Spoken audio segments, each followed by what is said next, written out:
classified as Phil has a low level of power.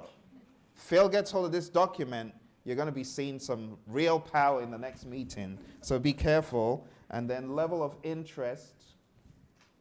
Oh, so you think I'm not interested in the project? I'll show you.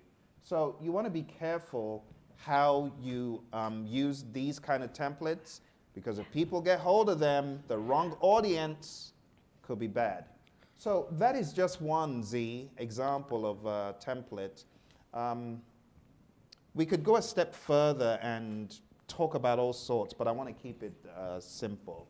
All right, so good question. Sandra and I, we want to cover this stuff and tackle them as they come up so we don't forget and so you don't forget. So thank you, Z, very good contribution. Now, because of Z, you guys have a plethora of templates. So even if you left, like now, please don't leave. Even if you did, you still have got a plethora of stuff that you can use. There was a project manager that came for one of my classes online, and he said, Phil, I need templates. I gave him this. He is now a rock star in his company because he downloaded all the tools, got rid of the logo. Whoa, you're a genius. How did you do this overnight? CDC, you got to thank him. This is funny because I've created so many of these already that's up here. It's just like... Are you kidding? It's already been done, right? And legitimately, and I could show you one more. There's another one, if you're into the Medicaid and Medicare thing. It's still the tiny.cc/Sigma PMO, and I think if you put the number 1 in front of it, I think it goes somewhere. Yeah? Centers for Medicare and Medicaid. So if you put a number 1 in front of the Sigma PMO, make it PMO 1, CDC have got their own story, their own interpretation.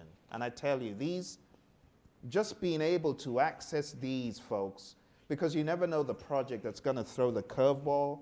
And the cool thing about this is it also has like an IT spin on it.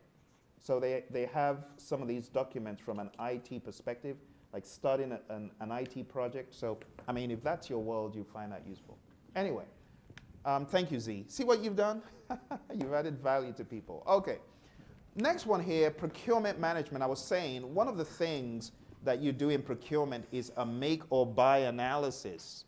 So you want to do an analysis of what you need to purchase from outside the firm. And if you realize, yeah, we need to purchase widget X, widget Y, widget Z, then you're going to go ahead and that make or buy decision is then going to catalyze everything that happens after the bidder conference, the proposal selection, negotiations, and so on, till you ultimately award the contract. So that is really what we do here.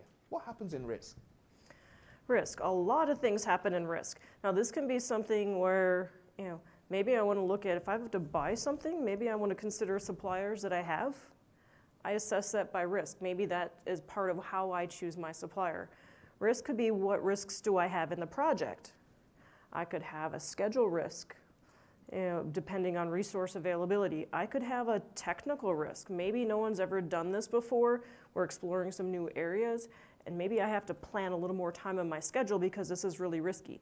If it's something that we've done 10 times before or someone's done it 10 times before, the risk is pretty low. I can fast track that. So risk is something that we always consider when making a decision, especially within the medical device industry. A question comes up. My first question, anytime someone comes to me with a question like that, is, what's the patient risk? I mean, this is real life world. We're dealing with patients. What's the patient risk? Because that's going to determine what my course of action is going to be. If I have a patient risk, it's stop, fix right now. If the patient is okay and it's just a manufacturing risk, and I don't say that lightly because as an ops person, you care about the business side of things, but if it's just a manufacturing risk, an internal scrap risk, I deal with that much differently than if it's a patient risk. So in my world, risk is almost the number one thing of determines what are you going to do, what decisions are you going to make. And going into a project, you really need to understand where things are at.